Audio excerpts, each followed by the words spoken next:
Devin has a passion for horses, and he plans to become a veterinarian. He has to balance his time between serving as a state FFA officer, school, and working with horses as a part of the rodeo. Those he works with, though, don't always see eye to eye on how to train and how to get better. They're really hard on Devin. He began to question what he was meant to become. As he explained the situation a little more, I began to think, he needs advice. How can I help? He needs my weight. If it's other people that are making Devin question in the first place, does he really need me? Just like Devin, we all have those moments that challenge who we're meant to become. When we're most frustrated, though, it's not the voices of the world around us that we need. We need something only we can hear. Call it your gut feeling. Maybe it's your heart. Call it your conscience. Call it God. Whatever you call it, a voice within you speaks. Listen to it. In difficult times, like Devin was having that night, we must trust ourselves and listen. We search for insight on what we're meant to become. We listen to our parents, teachers, friends, the radio, music, newspapers, the cool kids at school, society as a whole. Voices surround us and make us question. We try to trust ourselves, and yet we forget the most important voice of all. So get away from it. Turn off the TV. Walk away from the crowd. Close your eyes to pray. When we get to where we can't hear anything at all, that's when we hear the voice within us. Turn off the world. Listen.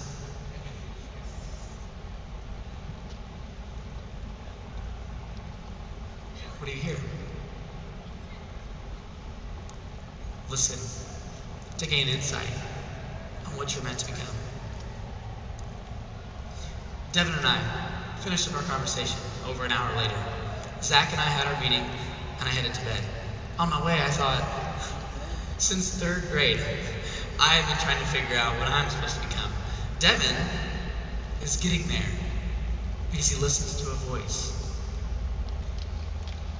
There have been times where I've had that same voice speaking to me, like that day with Gary. Something happened that day. Something was trying to get my attention, and I ignored it. Every time I think back to that moment, I know I was being told something. Ever since then, I've been trying to figure out what it was. As I've learned to trust myself and listen, I've been able to evaluate what was going on in that moment in my hometown. And now I know I was being told very clearly what I'm meant to become. I trust. I listen. I know. As I sat in my chair as a 3rd grader, I had utter confidence and conviction in who I would be. And today,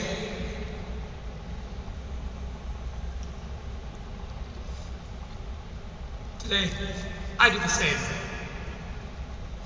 I've considered hundreds of careers. I've opened myself up to be anything. I've sought insight and advice from so many. Now, I trust myself. Now, I listen. After standing up that day as a 3rd grader, I began to doubt. Today, I won't.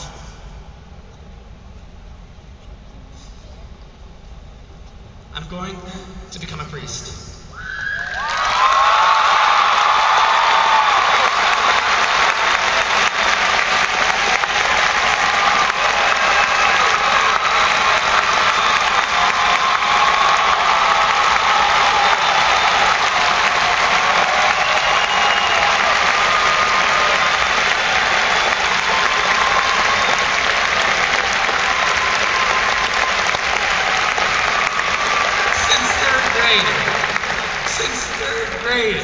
I have known, but it has taken me this long to realize it, to admit it. It's not what you become. It doesn't matter that I'm becoming a priest. What matters is that you find it. I was asking and looking, hoping and praying. I just wanted insight. As I learned to trust myself and listen, I realized what I needed. It wasn't insight that I needed.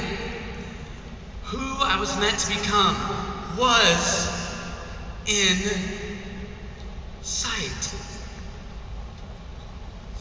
That random conversation with Gary back home, sitting in my chair as a third grader, getting away from the world and thinking about what I'm supposed to do with my life, all along, it was right in front of me. What about you? What is in sight? Maybe you know.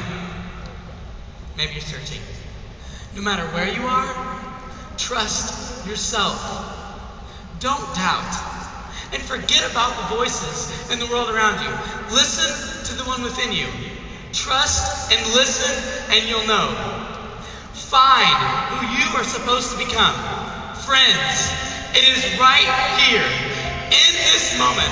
Who you are meant to become is inside.